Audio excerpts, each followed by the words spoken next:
If you hold a Roman denarius from the reign of Augustus in your hand, you are holding approximately 4 grams of nearly pure silver. It gleams. It has weight. It feels like money. If you hold a denarius from the reign of Gallienus 2.5 centuries later, you are holding a bronze disc with a thin coating of silver that rubs off on your fingers. It looks like a fake. It feels like a lie. Between those two coins lies the story of how the greatest empire the world had ever seen destroyed itself. Not through military defeat, not through barbarian invasion, not through plague or famine, though all of these played their part. Rome destroyed itself by debasing its currency until the money that had built an empire became worthless. The denarius was Rome's dollar. For over 400 years, it was the coin that paid the legions, financed the aqueducts, and greased the wheels of commerce from Britain to Mesopotamia. When Rome was strong, the denarius was strong. When Rome began to cheat, the empire began to die. This is not ancient history. This is a warning. Every civilization that has debased its currency has followed the same trajectory. The pattern is always identical. First, a fiscal emergency. Then, a small reduction in the metal content of coins. Then another. Then another. Each debasement seems manageable at the time. Each one is presented as a temporary necessity. And by the time anyone realizes what has happened, the money is worthless and the civilization is collapsing. The Roman denarius went from 98% pure silver to less than 5% in about 200 years. When Diocletian became emperor in 284 AD, he inherited an empire where soldiers refused to be paid in coins, where merchants hoarded goods rather than sell them, where the economy had partially reverted to barter. His solution was price controls enforced by death. It did not work.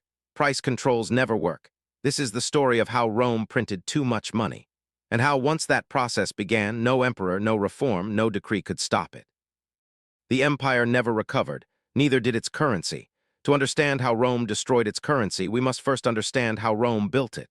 The denarius was introduced around 211 BC during the darkest days of the Second Punic War when Hannibal was ravaging the Italian countryside. It was an act of defiance. Rome was nearly bankrupt, its armies decimated, its allies wavering. And yet the Roman mint produced a new silver coin that proclaimed confidence in ultimate victory. The denarius weighed about 4.5 grams of nearly pure silver. It was worth 10 asses, the bronze coins that ordinary Romans used for daily transactions. Hence the name, denarius, meaning containing 10. It was honest money, and it remained honest for over 200 years. The Republic expanded. Rome conquered the Mediterranean.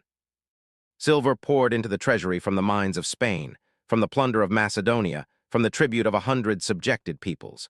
The money supply grew, but it grew through real wealth, through actual silver extracted from the earth and seized from defeated enemies. When Augustus became the first emperor in 27 BC, he understood that sound money was the foundation of stable government. He standardized the coinage system, establishing fixed weights and purities that would remain essentially unchanged for nearly a century. The aureus, the gold coin, contained about 8 grams of gold. The denarius contained about 4 grams of silver. The ratio between them was fixed at 1 aureus to 25 denarii. This was the monetary system that financed the Pax Romana, the 2 centuries of peace and prosperity that remain Rome's greatest achievement. Trade flourished. Cities grew. Living standards rose. The denarius was accepted from the foggy shores of Britain to the desert oases of Arabia. But empire is expensive. The legions numbered approximately 300,000 men by the 1st century AD, and they expected to be paid. Military spending consumed at least half of imperial revenues, perhaps as much as 80%. When the legions were not paid, they revolted. When they revolted, emperors died. In addition to the army, Rome maintained a massive bureaucracy, extensive infrastructure, and a generous system of grain subsidies for the urban poor. The city of Rome alone received free grain for approximately 200,000 citizens. The aqueducts, the roads, the public baths, the amphitheaters, all had to be built and maintained. The games had to be staged. The emperor had to demonstrate his magnificence. For as long as Rome was conquering new territories, the system worked. Conquest brought plunder. Plunder paid the legions enabled more conquest. It was a virtuous cycle that funded imperial expansion for centuries. But by the 2nd century AD, Rome had reached its natural limits. The empire stretched from Scotland to Iraq, from Morocco to Romania. Further expansion was possible, but increasingly costly. The easy pickings had been picked. New conquests no longer paid for themselves. The pressure began to build. Military expenses continued to rise as the borders lengthened and the threats multiplied. the Parthians in the east, the Germanic tribes in the north, the Dacians across the Danube. Each frontier required legions to defend it. Each legion required payment. Meanwhile, the silver mines were producing less. The richest veins had been exhausted. The Spanish mines that had once flooded Rome with silver were running dry, and there was no new territory to conquer, no new plunder to seize. The emperors faced an impossible equation. Revenues were stagnant, expenses were rising, the legions demanded payment, and there was not enough silver in the world to satisfy everyone. They could raise taxes, but that risked rebellion. They could cut spending, but that meant fewer legions to defend the borders and fewer games to keep the populace docile. Or they could do what every government in history has done when faced with this dilemma. They could cheat the money. The first emperor to significantly debase the denarius was Nero, and he did it for the most Neronian of reasons. In 64 AD, a massive fire devastated Rome, destroying much of the city center and leaving hundreds of thousands homeless. Nero needed money to rebuild. He also needed money for his extravagant palace, the Domus Aurea, the Golden House, which would cover an area larger than the Vatican. Nero's solution was elegant in its simplicity. He reduced the weight of the denarius from about 3.9 grams to 3.4 grams. He also reduced its silver content from approximately 98% to 93%. The coins looked almost identical. They spent the same, but each new coin contained about 14% less silver than the old ones. Think about what this meant. For every 100 coins that came into the treasury as taxes, Nero could mint 114 new coins. The extra coins were essentially free money created out of nothing. He used them to pay for reconstruction for his palace for his vanity projects. At first, nothing happened. The markets did not immediately detect the change. Prices did not immediately rise. The great economist John Maynard Keynes would later explain why there is always a lag between monetary expansion and price inflation. The debasement had bought Nero time, but the precedent had been set. Nero had opened a door that could never be closed. Every subsequent emperor facing a fiscal crisis would remember that Nero had debased the currency and gotten away with it. Every subsequent emperor would be tempted to do the same. For the next century, the debasement continued in small steps. Trajan reduced the silver content to about 85%. Marcus Aurelius, the philosopher-emperor, facing the costs of plague and war, reduced it further to about 75%. Each emperor inherited a debased currency from his predecessor and left it slightly more debased for his successor. The process accelerated under Septimius Severus, who seized power in 193 AD after a brutal civil war. Severus understood that his power depended entirely on the loyalty of the legions. "Enrich the soldiers," he reportedly told his sons on his deathbed. "Ignore everyone else." To enrich the soldiers, Severus doubled their pay. To fund the increase, he reduced the silver content of the denarius to about 50%. The coin that had been 98% pure silver under Augustus was now half silver, half base metal, and the soldiers demanded payment in ever larger quantities of these debased coins. Severus's son Caracalla went further. In 212 AD, he increased military pay by another 50%. To fund it, he introduced a new coin, the Antoninianus, supposedly worth 2 denarii but containing only about 1.5 times as much silver. It was a mathematical trick, a lie stamped in metal. The government was now openly cheating the people who used its money. The consequences began to manifest. Prices rose, not immediately, not dramatically, but steadily and inexorably. The cost of wheat, of oil, of clothing, of everything crept upward year after year. Wages lagged behind prices. Living standards declined. The great trading networks that had bound the empire together began to fray. People responded rationally to the incentives. They hoarded old coins with higher silver content and spent the new, debased coins. The good money disappeared from circulation. This is Gresham's law. Bad money drives out good. By the middle of the 3rd century, the old, pure denarii were gone. Only the debased coins remained. Then came the crisis of the 3rd century, and the debasement became a flood. Between 235 and 284 AD, Rome had at least 26 emperors. Most were soldiers who seized power through violence and held it only briefly before being murdered by the next usurper. Each one needed money immediately to pay the troops who had elevated him. Each one debased the currency further. By the reign of Gallienus in the 260s, the Antoninianus contained less than 5% silver. It was essentially a bronze coin with a thin silver wash that quickly rubbed off. The Roman denarius, which had been one of the most trusted currencies in the ancient world, had become worthless junk. The economic consequences were catastrophic. The inflation rate in the Roman Empire between 200 and 300 AD has been estimated at approximately 15,000%. A sextarius of wine that cost 1/8 of a denarius in the 1st century cost 8 denarii by the time of Diocletian's edict on maximum prices in 301 AD. That is a 6,300% increase. Soldiers refused to accept payment in the debased coins. They demanded commodities instead: grain, clothing, weapons. The tax system, which had operated on cash payments, began to collect in kind. The monetary economy that had enabled long-distance trade and specialization was collapsing back into barter. The old trade networks broke down. Merchants could not plan when prices changed daily. They could not extend credit when the currency might be worthless by the time loans came due. They hoarded goods rather than sell them. Cities that had grown wealthy as trading centers declined. The empire's economic integration, built over centuries, was unraveling. The infrastructure decayed. Roads went unmaintained, aqueducts crumbled, public buildings fell into disrepair. There was no money to pay for maintenance, or rather, there was plenty of money, but it was worthless. When Diocletian became emperor in 284 AD, he inherited an empire in ruins. The army was unpaid and mutinous. The borders were collapsing. The economy had reverted to barter in many regions, and the currency was a joke. Diocletian was a soldier from the Balkans, a man of practical intelligence and ruthless determination. He understood that the empire could not survive without economic reform.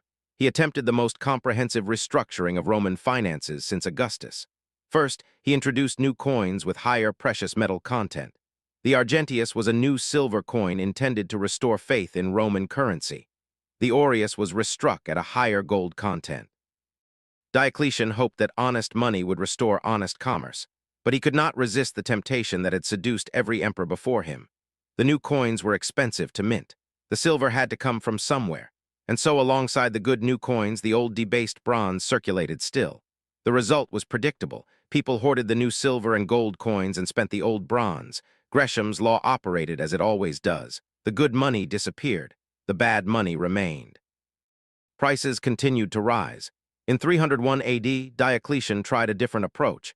He issued the Edict on Maximum Prices, the most ambitious attempt at price controls in ancient history. The edict set maximum prices for over 1,000 commodities and services, from wheat to clothing to haircuts to the wages of scribes and teachers. Violations were punishable by death. The edict is extraordinary as a historical document. It lists prices for goods we would otherwise know nothing about. It reveals the complexity of the Roman economy, the diversity of its products, the specialization of its labor force. It is also a monument to economic folly. Price controls do not work. They have never worked. They cannot work because they attack symptoms while ignoring causes. The cause of Roman inflation was currency debasement. The symptom was rising prices. By attempting to fix prices while continuing to debase the currency, Diocletian was trying to hold back the tide with a royal decree. The results were immediate and disastrous. Merchants withdrew goods from the market rather than sell at the mandated prices. Shortages spread. Black markets flourished. The enforcement mechanism was brutal but ineffective. You cannot execute your way to economic stability. The contemporary writer Lactantius described the chaos that followed. Men were afraid to expose anything to sale, he wrote, and the scarcity became much more grievous than before. Soldiers, supposedly the edict's main beneficiaries, found that there was nothing to buy at any price. Within 4 years, the edict on maximum prices was a dead letter. It was never formally repealed. It simply ceased to be enforced. The markets had won. The emperor had lost. Diocletian abdicated in 305 AD, the first Roman emperor to voluntarily give up power. His monetary reforms had failed. His price controls had failed. The empire he left behind was still plagued by inflation, still dependent on a worthless currency, still sliding toward collapse. His successor, Constantine, took a different approach. Instead of trying to fix the old system, he created a new one. In 309 AD, he introduced the solidus, a gold coin of high purity that would remain stable for over 700 years. The solidus became the basis of Byzantine finance and the ancestor of the medieval European currencies. But the solidus was not meant for ordinary Romans. It was the currency of the state, of the army, of the elite. The masses continued to use the debased bronze coinage, which continued to inflate. Rome had become a two-tier economy, gold for the rich, worthless bronze for everyone else. The debasement of the denarius did not cause the fall of Rome. History is never that simple. But it accelerated the decline, weakened the empire's ability to respond to crises, and ensured that recovery would be impossible. Consider what the inflation meant for the Roman state. The government collected taxes, but the taxes were worth less each year. By the time the money reached the treasury, it could buy fewer soldiers, fewer supplies, fewer repairs. The real purchasing power of imperial revenues declined even as nominal revenues rose. The army, always Rome's largest expense, became impossible to fund through conventional means. Soldiers demanded payment in gold, in commodities, in anything but the worthless bronze coins. The state was forced to collect taxes in kind, to requisition supplies directly, to bypass the monetary economy entirely. This had profound political consequences. Local commanders who controlled supplies became more powerful than the distant emperor who controlled only worthless coins. The empire fragmented into competing power centers, each trying to secure resources for its own troops. The unity that had been Rome's greatest strength dissolved into a patchwork of military strongmen. The social fabric tore apart. The middle class, which had emerged during the prosperous years of the Pax Romana, was destroyed by inflation. Merchants, artisans, professionals, all the people who depended on stable money for their livelihoods, found themselves impoverished. Their savings became worthless. Their businesses collapsed. Their skills became irrelevant in an economy reverting to subsistence. The cities, those monuments to Roman civilization, began to empty. Trade declined. Industry disappeared. The urban populations that had sustained the great metropolises of the Mediterranean world drifted back to the land. Rome itself, which had housed over 1 million people at its peak, shrank to perhaps 50,000 by the medieval period. When the barbarian invasions intensified in the 5th century, the Western Empire lacked the resources to resist. Not because Romans had become weak or decadent, but because the economic base that had sustained Roman power had been destroyed by decades of monetary mismanagement.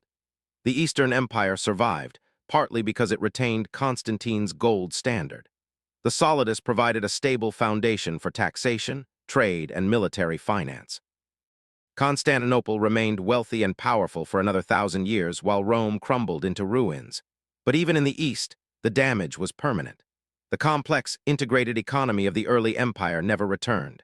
The long-distance trade that had brought silk from China and spices from India to Roman markets shrank to a trickle. The specialized industries that had made Roman goods famous throughout the ancient world disappeared. The standard of living would not return to Roman levels until the Industrial Revolution. The pattern is always the same. A government faces fiscal pressure. It debases the currency to create short-term relief. The relief works for a while, then prices rise. The government debases further. The cycle accelerates. By the time anyone realizes what has happened, the damage is irreversible. No Roman emperor set out to destroy the economy. Each one thought he was solving a temporary problem. Each one believed that just a little more debasement would bridge the gap until revenues recovered or expenses declined. Each one was wrong.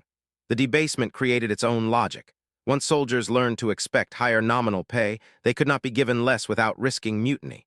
Once prices adjusted to the new money supply, they could not be rolled back. Once the old coins were melted down or hoarded, they could not be restored to circulation. Each step forward closed the door behind. And the people who paid the price were not the emperors or the generals or the wealthy elite. They were the ordinary Romans who had trusted their government's money. The farmers who sold their crops for coins that lost value before they could spend them. The veterans who found that their pensions bought less each year. The widows and orphans whose savings melted away. The story of Rome's monetary collapse is not merely ancient history. It is a template that has been repeated dozens of times in the centuries since. From the Spanish Empire's silver inflation to Weimar Germany to Zimbabwe to Venezuela, the pattern is identical. Governments create money to solve short-term problems. The money loses value. The economy collapses. The Romans had an excuse that modern governments do not. They could not print money. They had to physically debase coins, a laborious process with natural limits. Modern central banks can create trillions of dollars with a keystroke. The temptation is greater, and the restraints are fewer. Consider that the United States dollar has lost approximately 97% of its purchasing power since the Federal Reserve was created in 1913. A dollar in 1913 bought what $30 buy today. This is not debasement on the Roman scale, but it is debasement nonetheless. The process is slower, but the direction is the same. The Romans did not have economic theory to explain what was happening to them. They did not understand that increasing the money supply without increasing real production would inevitably raise prices. They blamed speculators, merchants, hoarders, anyone except the emperors who were actually responsible. Diocletian's edict on maximum prices blamed limitless and furious avarice for inflation. It compared speculators to the barbarians attacking the frontiers. It promised that the government would protect the people from greed. It failed completely because it addressed the wrong problem. The problem was not greed. The problem was the government itself. We have economic theory now. We understand the relationship between money supply and prices. We know that printing money does not create wealth, only inflation. We have centuries of historical evidence showing that currency debasement always ends in disaster, and yet governments continue to debase. The names change. Debasement becomes quantitative easing. The denarius becomes the dollar or the euro or the yen. The emperors become central bankers. But the process is the same. Money is created, value is diluted, savers are robbed. The future is mortgaged to pay for the present. Remember that the destruction of Roman money took 2 centuries. It did not happen overnight. Each individual step seemed manageable. Each emperor believed he was addressing a temporary crisis. By the time the cumulative damage became obvious, it was too late. The lesson of Rome is not that we should return to the gold standard or abolish central banking. The lesson is simpler and more fundamental. Honest money is the foundation of economic civilization. Governments that cheat the money eventually destroy everything that money built. If you visit the British Museum today, you can see the arc of Roman monetary history in a single display case. The early denarii gleam silver and gold. The late Antoninae are tarnished bronze. The contrast tells the story better than any words could. The Romans built roads that are still used today. They built aqueducts that still carry water. They built laws that still form the foundation of Western jurisprudence. But they could not build a currency that outlasted their virtue. When they began to cheat, the cheating consumed everything else. An empire that prints too much money does not recover. It cannot recover. The trust, once broken, cannot be restored. I'm John, and this is the Cinematic Historian channel. Subscribe now to stay ahead of the curve because when the history books are written, you'll want to be among the few who saw it coming.